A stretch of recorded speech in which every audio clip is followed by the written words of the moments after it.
Good morning! Happy Sunday everyone! So ayan na pala ang aking mister, nakauwi. Galing pala siyang Zamboanga ng 3 days.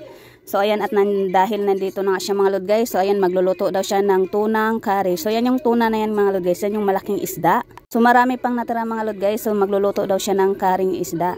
At dahil na nga ay nandito na si mister mga lod guys, marami na naman tayong ipapagawa sa kanya. So ayan, inuuto-uto ko na naman yung aking mister, kaya napapangiti. So ayan mga lod guys, may pinapagawa pala ako ng aking mister. At dahil nga marami na siyang sombrero, kadalasan yan mga lod guys, ay bigay lang din ni Sir Aja. Thank you Sir Aja sa lahat ng mga binibigay mo sa amin. Ayan mga lod guys, at dahil marami na nga siyang mga sombrero, so bumili pala ako ng lagayan at pinalagyan ko na nga ng lagayan yung mga sombrero niya. Dito na nga yung aking mister at tuwang-tuwa na naman ako mga lod guys, dahil hindi na naman ako hirap magluto kasi ang aking mister kadalasan nagluluto dahil nga sa sitwasyon ko ngayon. Mula kasi nung nabuntis ang mga lod guys, nahihirapan ako magluto sa kusina kasi minsan pag may naamoy ako na hindi talaga na gusto ko, ay minsan ay nahihilot na susuka ako sa mga amoy. So ayan si mister, pinapagawa ko na nga siya dyan.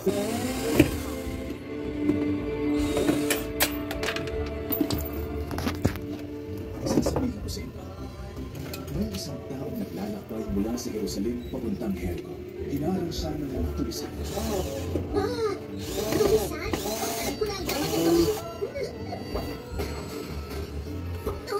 Maganda ang kwento na to.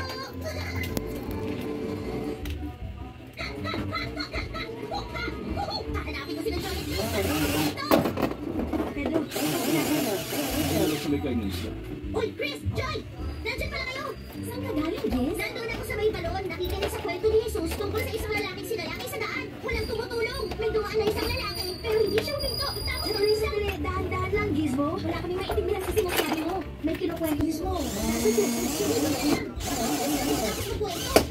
Sige na, Jess. Ikaw na magkwento sa amin. Pero sabihin mo nang mabagal. Oo, sige. May isa. Lagayan mo na yung mga Gizmo! Sabihin mo na maayos o sa susunod mag-isa ka na lang. Pero alam mo, baka wala nang susunod. Yan. Tapan. Gusto baba. Wala nang susunod! Sige, ayos ko na. kadalasan kasi mga binigyan siya ng mga ano. Kadalasan marami siyang sombrero dahil bigay ni Sir Aja. Ayan o. Yan yung yan. So ayan mga lod guys, may naglalagay niya. Kadalasan talaga dyan mga lod guys ay bigay lang ni Sir yung mga sombrero na yan. Ayan o, may galing Canada, Korea. So ayan.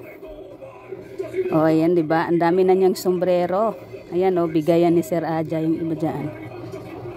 O diba. So nagluto din pala si Mr. ng mamoy na may broccoli. So yung broccoli na yan mga lod guys, buti at hindi pa nasira. Yan pala ay binili din namin nung nakaraan, nung hindi pa umalis ang aking mister. Bote na lang at buhay pa at hindi pa nasira. Ayan. Ang sarap ng luto na yan mga lod guys. So ayan mga lod guys, nagluto din pala ang aking mister ng burger na may egg at burger patty. Nilagyan niya ng kamatis. So ayan yung aking damulski mga lod guys. Gustong gusto niyang makita sa camera. So minsan talaga mga lod guys ay gusto ng aking damulski na humarap sa camera. Minsan naman ay ayaw niya.